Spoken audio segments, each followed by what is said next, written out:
E olha só, ministro Alexandre de Moraes comete erro gravíssimo no julgamento de Jair Bolsonaro e dos outros 33 que vão virar réus ali naquele golpe do 8 de janeiro, segundo o STF e outras autoridades em Brasília. E este erro que ele cometeu, que vocês vão ver agora, pode até custar a entrada de Jair Bolsonaro para a disputa eleitoral em 2026, pessoal. Vejam só que absurdo, acabou de acontecer isso, nós vamos mostrar aqui. Quem vai trazer para nós é um jurista que está acompanhando esse caso de perto e por essa a gente não esperava que realmente o ministro Alexandre de Moraes fosse cometer esse erro tão banal e ainda ele está reconhecendo que houve esse erro e agora, pessoal, o que a defesa de Jair Bolsonaro e dos outros réus vão fazer? Vão aproveitar desse caso ou não? Será que isso causa uma grande reviravolta ali em Brasília nesse processo,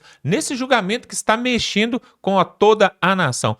Preste atenção agora na fala do Deltan Dallagnol, aquele mesmo que prendeu o Lula, né, e participou ali da Lava Jato. Ele vai trazer essa bomba aqui que acabou de sair agora e nós temos que mostrar aqui porque realmente isso muda o destino e a direção das coisas em Brasília. Vamos ver essa matéria, mas antes dá um like, pessoal, porque sempre que você dá um like, esse vídeo pode chegar a mais pessoas. E também se inscreva aqui no canal, porque você se inscrevendo, você vai ver os próximos vídeos que nós vamos trazer aqui sobre este assunto que nós vamos cobrir. Confira essa matéria e logo em seguida nós temos outra notícia muito importante para trazer. Vamos para a matéria e voltamos em seguida. O ministro Alexandre de Moraes acabou admitindo, confessando que violou direitos de defesa de Bolsonaro. E agora, como que fica? É uma coisa absurda, gente. O ministro Alexandre de Moraes acabou de provar que a defesa de Bolsonaro e dos demais réus do caso do golpe, eles estavam certos desde sempre. E que ele, Moraes e o STF estavam violando os direitos de defesa. Olha só essa manchete aqui da Folha de São Paulo. Moraes manda a PF dar a Bolsonaro acesso integral a provas do processo da trama golpista. Ué, como assim? Mandou dar acesso agora, com o julgamento em curso? Começando a fase de instrução, de oitiva de testemunhas, depois que os advogados já apresentaram defesas prévias e a primeira turma já recebeu a denúncia? Já deu começo ao processo? Agora a Inês é morta, né? Lê aqui comigo. Dá uma olhadinha nesse absurdo.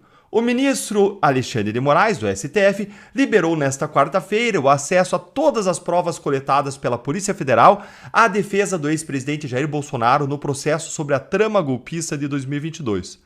Para o cumprimento da medida, o relator fixou o prazo de 5 dias para a PF, a Polícia Federal, informar qual é o melhor meio para que as defesas e a PGR tenham acesso integral a todo o material apreendido durante as investigações do caso. Então quer dizer que o que os advogados do Bolsonaro e dos demais defesas estavam dizendo a respeito de não terem tido acesso à íntegra das provas, apenas as provas que a Polícia Federal e a PGR juntaram ao processo, então era tudo verdade? Quem diria, hein? Quem podia imaginar uma coisa dessas? Então quer dizer que os ministros e a PF tinham acesso a mais provas do que a defesa teve? E agora, Moraes, você só vai liberar agora, depois que a PF, que a PGR e que o Supremo já estabeleceram uma narrativa própria a respeito do que aconteceu nesse caso do golpe? E como que faz agora, se as defesas encontrarem provas lá de inocência incontestáveis, provas que levantam dúvidas cogentes, provas que, se tivesse surgido antes, impediriam até mesmo o recebimento da denúncia e o começo do processo? Se você também achou tudo isso mais absurdo do que o absurdo, se você também está achando tudo isso errado, essa violação uma atrás da outra dos direitos dos réus, nesse caso, uma perseguição, senta o dedo no like aí, enquanto eu te explico uma coisa que as pessoas confundem muito, que é o seguinte. No direito processual penal, essa fase agora inicial do processo, em que a denúncia ou a acusação é apresentada e o juiz analisa se vai receber ou não a acusação para começar o processo, essa fase é marcada por um princípio chamado de indúbio pro societate, que significa que em caso de dúvida, ou seja, em caso de dúbio, se decide a favor da sociedade, pro societate.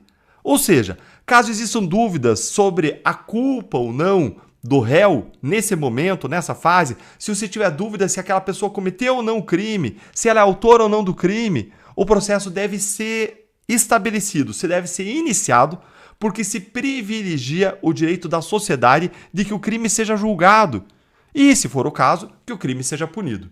Então, nesse momento, a dúvida não favorece o réu, favorece a sociedade. É lá no final do processo que isso se inverte. E aí vale o princípio que a gente chama de indúbio pro réu, que diz que a dúvida lá no final do processo, na hora de julgar, de dar a condenação ou absolvição, lá no final a dúvida favorece o réu. Ou seja, se houver dúvida sobre as provas, o réu aí sim deve ser absolvido. Mas ainda assim, existem casos em que simplesmente não há prova suficiente ou mínima dos crimes. Ou então a denúncia é extremamente fraca, não preenche condições mínimas, aquilo que a gente chama de inepta em direito. E essa denúncia, então, ela pode ser rejeitada direto, inclusive por falta de prova suficiente, por falta de justa causa, ou porque existem provas que indicam a inocência do réu, sem que o processo aí seja aberto e sem que ninguém vire réu.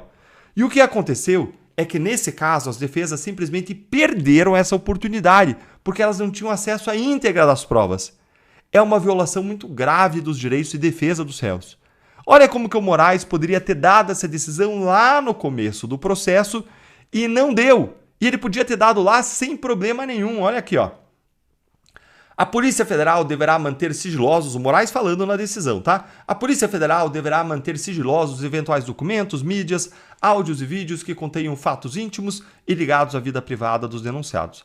Nesse caso, o juízo deverá ser comunicado e as defesas deverão realizar requerimentos específicos, acrescentou Moraes. O pedido tinha sido apresentado na defesa prévia de Bolsonaro, entregue ao Supremo nesta terça, último dia do prazo iniciado na última quarta, quando o ex-presidente foi intimado no leito da UTI. O ministro disse que aceita o requerimento de imediato acesso à íntegra do conjunto probatório colhido no curso das investigações e, especialmente, ao conteúdo integral dos celulares e outras mídias apreendidas e parcialmente utilizadas pela acusação. O acesso irrestrito ao material completo que embasou o indiciamento e a denúncia era um pleito dos advogados desde o início da tramitação do caso. Gente, isso aqui é uma admissão, uma confissão total de violação dos direitos da defesa. Se o Moraes iria dar essa decisão ao fim aí dessa discussão, nada explica que ele não tenha feito isso antes, mas só agora, já que era possível dar acesso à íntegra das provas sem violar a intimidade dos investigados. É o que ele acabou de decidir, é o que ele acabou de fazer. Não faz sentido algum essa decisão vir só agora e não antes. O fundamento legal, gente, não mudou. A lei não mudou. Sabe o que mudou? O que mudou foi a opinião pública e a política. Isso que mudou. O Moraes e o Supremo estão sob pressão por conta dos seus abusos. E o Moraes viu que estava muito óbvio que as defesas estavam sendo seus direitos aí, suas prerrogativas violados. E ele sabe como isso pode gerar nulidades no futuro se os ventos da política mudarem mais ainda. Vejam só o escândalo que foi eles terem retido, terem aí acondicionado os celulares às pessoas, não permitido que jornalistas e o próprio advogado usassem celular que é instrumento de trabalho ao longo do julgamento. Isso é surreal, gente. Isso é absurdo. Até o telefone aqui está reclamando, aqui tocando alarme. Está alarmado com isso. Essa, gente, é a única explicação para essa decisão vir agora. Pois é, e agora nós vamos trazer um outro assunto que está relacionado também com essa situação, que é o seguinte: o ex-presidente Jair Bolsonaro, né, que tomou aquela facada e aí estava ali em Natal para fazer um comício e aí passou mal, foi hospitalizado e já tem mais de semana que estava hospitalizado, foi liberado, foi dado alta, né, e os médicos passaram as recomendações, mas olha só, vai ter um evento que vai acontecer nesta semana ali em Brasília, pela primeira vez. O povo está sendo convocado para se reunir novamente ali em Brasília, para fazer uma marcha, uma caminhada e chegar ali até a Praça dos Três Poderes. Isso nunca aconteceu depois do 8 de janeiro. Não aconteceu mais, é a primeira vez. E aí, meus amigos, olha só o que o Jair Bolsonaro, mesmo com recomendações médicas, ele está querendo aparecer lá no evento para poder dar essa força. Na verdade, a presença dele é fundamental, porém, né, o estado de saúde dele não coopera. Olha só o que vai trazer aqui o jornalista Alexandre Garcia, e ele vai falar ainda, o Alexandre Garcia, sobre algo que está acontecendo lá fora, na Rússia e na Ucrânia, que tem a ver com a política aqui do Brasil, que pode interferir na vida dos brasileiros. Preste atenção nessa matéria e voltamos em seguida. Bom, primeiro assunto de hoje, Bolsonaro volta para casa depois de 21 dias de consequência da facada do Adélio e seus companheiros. 21 dias num hospital de Brasília, não foi num hospital de São Paulo, e deu tudo certo. Está voltando para casa com a recomendação médica. O médico, doutor Birolini, disse ao Biruliro que ele tem que se cuidar, né? Evitar comida sólida, vai, por enquanto, uma dieta pastosa, evitar atividade física muito forte e evitar aglomeração por pelo menos 3 a 4 semanas. E ele disse que espera que o presidente siga as recomendações. Pois é, só que hoje de manhã no X ele anunciou a saída, já dizendo: meu próximo desafio, acompanhar a marcha pacífica pela anistia humanitária, que começa às 16 horas do dia 7, quarta-feira, na Torre de TV e vai até o Congresso Nacional. E aí, ele vai ou não vai? Pois é, a recomendação médica é não ir. Mas, enfim, ele talvez não queira deixar assim a dúvida para atrair mais povo.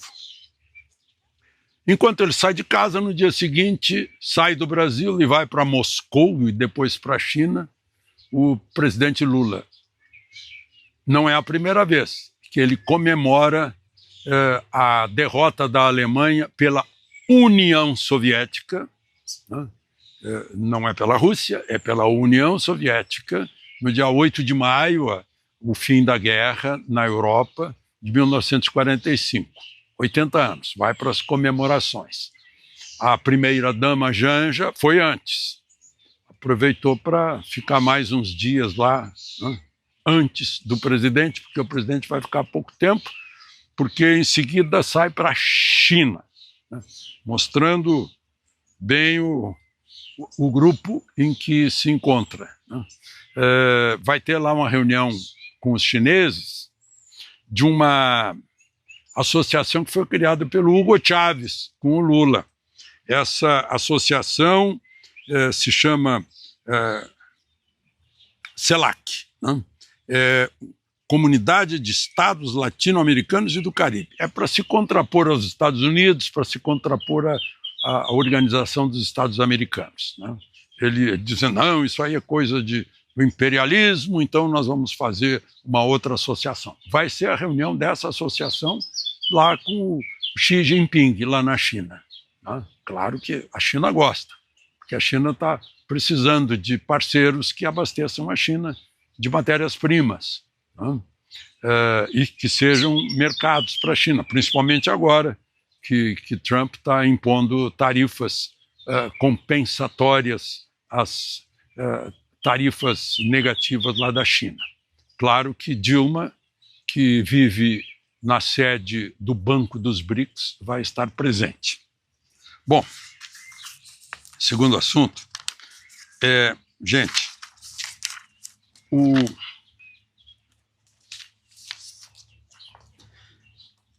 eu estava falando de Trump, está chegando nessa segunda-feira a Brasília o assessor de Trump, ou melhor, coordenador de sanções internacionais, David Gamble Jr. O título dele já diz tudo, né? Ele é coordenador de sanções internacionais. O que ele vai fazer no Brasil está na cara pelo título dele, né? Gamble, em inglês, quer dizer jogo de azar. Azar é sinônimo de sorte, é sinônimo de acaso, né? Faz parte do jogo, ele vai estar lá.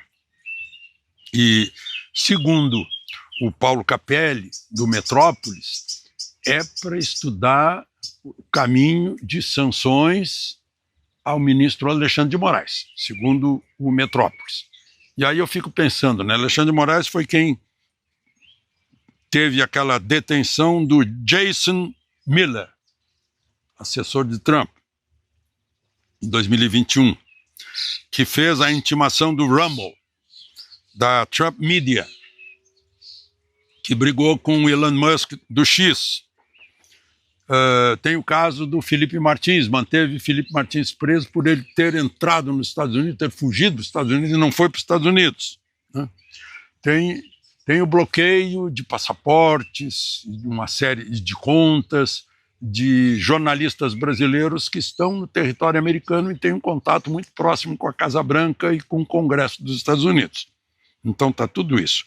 Esse David Gamble Jr. é oficial militar da reserva que já atuou no Afeganistão. Então, não é nenhum inexperiente.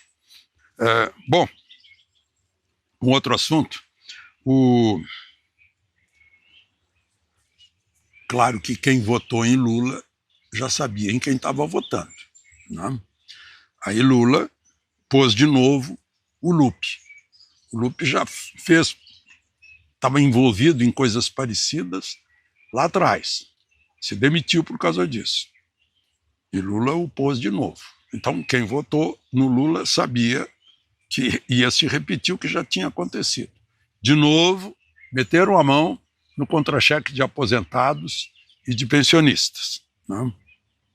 Estou dizendo isso porque já foi protocolado pedido de CPI. Já tem assinatura suficiente para fazer uma CPI sobre isso.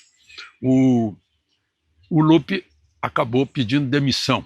Claro que pediu demissão para evitar que continuasse desgaste do governo Lula. Aí ele caiu fora, né?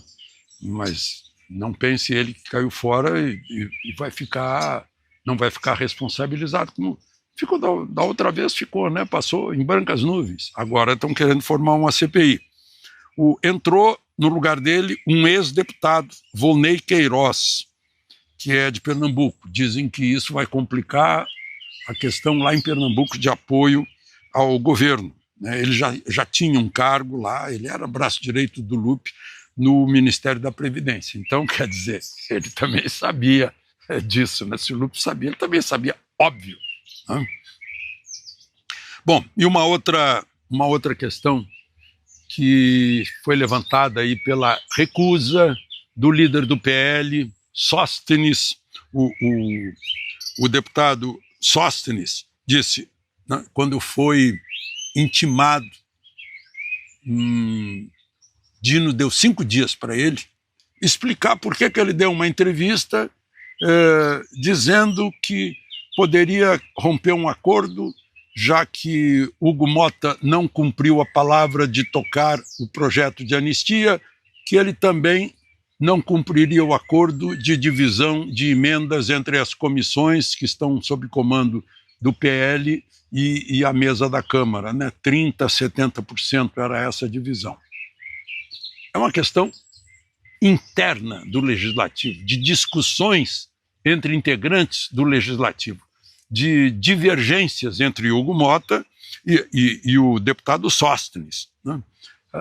E aí o ministro do Supremo, Flávio Dino, pediu que ele desse explicações sobre essa declaração na entrevista. Ele respondeu que não tem nada que dar explicação sobre uma entrevista, sobre a opinião dele, que isso é garantido pela Constituição, artigo 53. Né? Os deputados e senadores são invioláveis civil e penalmente por quaisquer de suas opiniões, palavras ou votos. Está lá. Isso tem que ser pedra de toque de deputados e senadores, porque se abrirem mão disso, como já estão cedendo, foi o caso do Daniel Silveira, né? Começam a ceder, daqui a pouco não tem mais,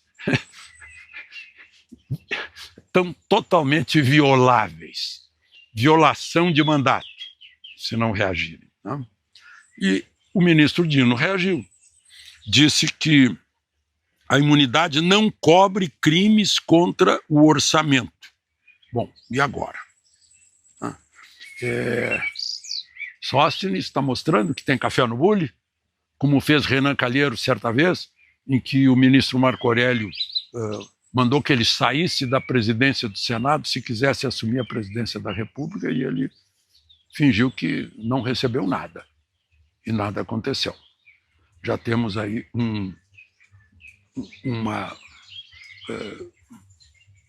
fato que diz respeito a essa inviolabilidade do mandato legislativo e independência de poderes, sem a menor dúvida, né? Porque se continuar assim, o Congresso Nacional deixa de ser representante do povo e dos estados brasileiros para ser uma mera tribuna de discussão de assuntos internos. Pois é, diante de toda essa situação que nós temos visto ali em Brasília, né?